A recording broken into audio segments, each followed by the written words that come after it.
ஆவடியில் மின்வாரிய அலுவலகம் அருகே இணைப்பு பெட்டியில் ஃபியூஸ் கேரியர்கள் திருடப்பட்டிருக்கிறது. அண்மை செய்தியாக பார்க்கிறோம். இதனால் மின் விநியோகம் பாதிக்கப்பட்டிருப்பதால் அப்பகுதி மக்கள் மிகுந்த வேதனை அடைந்திருக்கின்றனர். அண்மை செய்தியாக பார்க்கிறோம். 3 மணி நேரத்திற்கு மேலாக மின் விநியோகம் பாதிக்கப்பட்டுள்ளதாக அப்பகுதி குடியிருப்பு வாசிகள் புகார் தெரிவித்திருக்கின்றனர்.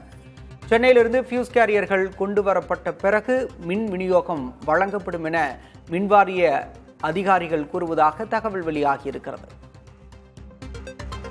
விவரங்களோடு செய்தியாளர் நவீன் இணைந்திருக்கிறார். நவீன், இந்த சம்பவம் நடந்தது எப்போது? அந்த ஃபியூஸ் கேரியரை திருடினது யார் அப்படிங்கிற விவரம் வெளியே வந்திருக்கா? என்ன விவரம்? பல சென்னை புறநகர் பகுதிகளில் நள்ளிரவுகளில் தொடர்ந்து மின்வெட்டு ஏற்பட்டு பகுதி மக்கள் சிரமம் அடைந்து வந்தது போக புது பிரச்சனை ஆவடியில் ஏற்பட்டிருக்கின்றது. குறிப்பாக ஆவடி மின்வாரிய அலுவலகம் பின்புறம் இருக்கக்கூடிய இந்த மின்சார பெட்டியில் இருக்கக்கூடிய 14 ஃபியூஸ் கேரியர்கள் திருடப்பட்டிருக்கின்றது. இதனால் இந்த பகுதியில் இருக்கக்கூடிய 500க்கும் மேற்பட்ட வீடுகளில் தற்போது மின் விநியோகம் பாதிக்கப்பட்டிருக்கின்றது. இது புதைவட கேபிளுக்கு சம்பந்தப்பட்ட ஃபியூஸ் கேரியர் என்பதால் இது சென்னையில் மட்டும் கிடைக்கும். தற்போது அதை பெற ஊழியர்கள் சென்றிருப்பதாகவும் அது வந்த பிறகுதான் மின் விநியோகம் சீராக்கப்படும் என மின்வாரிய அதிகாரிகள் தெரிவித்திருக்கின்றனர். கொளுத்தும் வெயிலில் தற்போது இந்த ஆவடி வீட்டு வசி வர குடியிருப்பு மக்கள் மின்சாரம் இன்றி தவித்து வருகின்றனர்.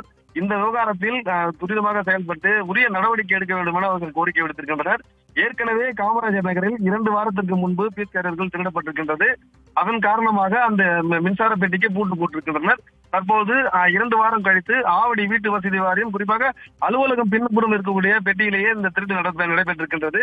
இது திட்டமிட்ட சதியா அல்லது திருட்டுதானா என்ற கோணத்தில் விசாரணை நடைபெற்றிருக்கின்றது. பாலா.